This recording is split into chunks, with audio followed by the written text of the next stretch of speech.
Good afternoon. Certainly a win that we're really excited about. I couldn't be more proud of the way the team played today in its entirety. I think every phase of the game really impacted the game. I think, as I've said before, I think there are certain numbers in football that are more valuable than others, and any time we are fortunate enough to hold a team under 100 yards rushing, we're going to have a great opportunity to win the football game. And the other one, and this is just, I guess, my background as an offensive line coach, I've always felt that if you can rush the ball for 200 yards and not give up any sacks, which I don't think we did, I think what that does, it gives you a tremendous opportunity to win the game. I think if you go back and you look at those things over time, they'll play out pretty strongly. I can't say enough about Coach Jones's team. I think they do an excellent job. They are very difficult to play against year in and year out. Very physical, very fast, very talented football team. But today I'm really excited about how we played, and I think this is a very typical Big East November game with two teams that are at the top of the conference. A very physical game, and we feel fortunate to come out on top. Questions? Can you talk about how the fill-in tailback played? Well, I did say at the beginning of the year I felt that we had two starters, and I felt that way all along. It's just that when one gets a little bit dinged up like Savon did earlier in the year, and then one guy gets hot, so to speak, like Juwan did, you don't want to not let him touch the ball. And now the roles have reversed a little bit. Juwan's a little bit dinged up, and he wasn't 100% today. And to his credit, to carry the ball 4 times for 37 yards, not being 100%, because really we only wanted to use him when we felt Savon needed to be spelled, was a tremendous job by him. And I'm proud of both those backs, but for different reasons. And I always felt that given the opportunity, Savon would have this kind of day, and I think today he was presented with the opportunity and did a great job with it. Kyle, the defensive effort, can you just talk about that? I mean, it's a tremendous effort. The number one rushing team in our conference coming in and to hold them under 100 yards. If you hold anybody under 100 yards, you played really good defense. To do it against Cincinnati is a tremendous accomplishment. And, I mean, it really speaks to the entire team defense. I don't know that you can do that without all 11 guys running to the ball and executing the game plan. And certainly credit to Coach Smith and the defensive staff for putting that game plan together. I think they did a great job, and the players executing it. I've been at Rutgers for 8 years. I've seen a lot of really good defensive efforts over the last 8 years. This is as good as any of them. What was your thoughts on how Gary played today? I was very pleased. The 2 interceptions were certainly not pleased about in the first half, but the first one was a busted protection. And he had a guy in his face. He's trying to throw the ball out of bounds. He just couldn't get enough on it. Unfortunately, it's an interception. I think at the end of the half, he'd like to have that decision back. I think he would tell you that. I would bet you every player on the field at one point or another today would like to have a decision back. But when you're the quarterback, everybody sees it, and that's part of the deal. But Gary prepares very hard, and at no point did I ever feel that his confidence wavered. And I thought he made decisive decisions the entire game, and really did a good job operating the team the way we asked him to.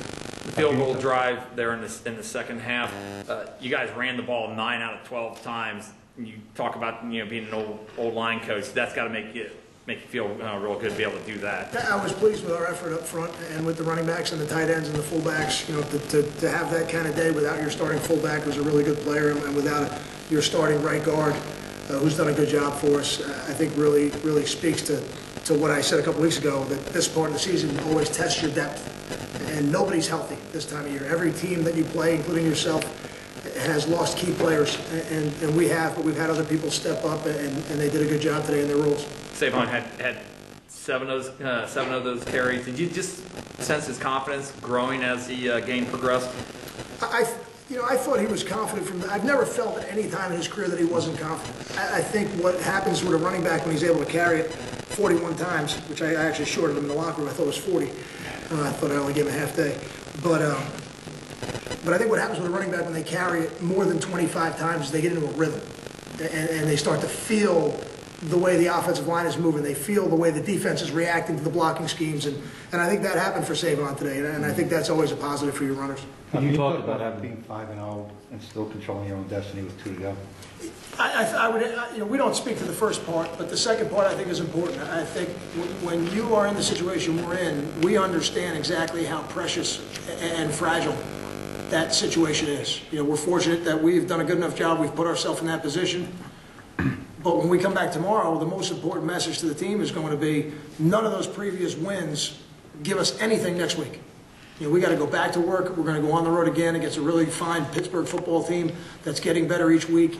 And we had better put all our effort into being 1-0 next week, or else you can lose that. You can lose that ability to control your own destiny. You don't want, when you have it, you don't want to give it up. Actually, that's not true.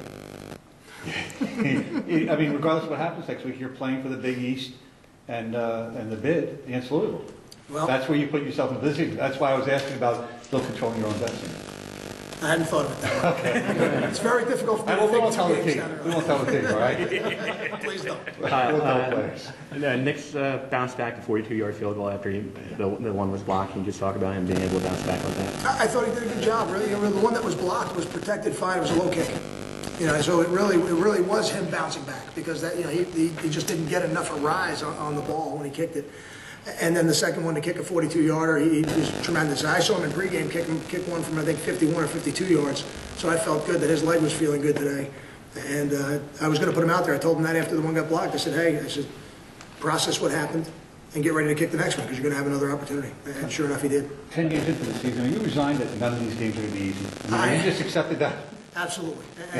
But I felt that way going into the season. I never expect any of them to be easy, and especially in the Big East. And I think that plays itself out every year. And if you think any of these games in the Big East as a player or a coach are going to be easy, you're setting yourself up for a disaster is what you're doing. You know, and we know what we're in for next week. It'll be another very physical, very competitive football game where we're going on the road, which is always difficult. I'm sure we're going to have to deal with some crowd issues like today. I thought the crowd was really good and trying to distract us.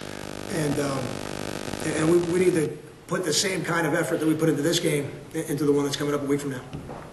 Kyle, it's probably a tribute to the defensive effort stepping up, but I mean, the 3 trips inside the red zone, you came up with no points in them. Is this stuff that you need to fix? Give me the last one. The stuff that you just need to fix? I mean, the 2 Well, INTs and then... There's no doubt. You know, the interception for sure was disappointing. And again, end of the half, you know, we had a chance to put some points on the board, getting the ball in the second half. I think that's just that's one of those situations where Gary's going to see that, he's going to learn from it, and that'll be a mistake that he doesn't make again. And that's what he's been able to do as this season has progressed. You know, the blocked field goal is, you know, there's a physical error. I don't worry much about physical errors because I know, unless I think there's a lack of effort, which I certainly don't think there is. I think the players are working really hard. So, you know, we know that we have to execute in the red zone, and we certainly are going to look at what were the reasons why we didn't.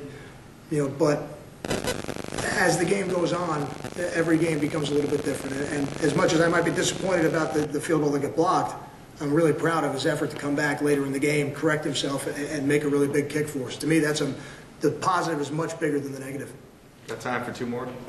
Obviously, some of your older defensive players are the only guys that would recall what happened here 2 years ago. But for you personally, I mean, you've seen a lot of games in this building that didn't go Rutgers' way. Like you just talked, is it rewarding, I guess, to get that off? You know, we don't really think of them. You know, they certainly, myself as the head coach is different than the game we played here in 06 or 08. Coach Jones was not here for either of those. He was here in 2010. You know, to me, it's much more about the people and the players and the matchups that day. I don't think there's a lot of carryover in a positive way or a negative way year to year in college football. I just think the teams change too dramatically, and at times the coaching staffs change.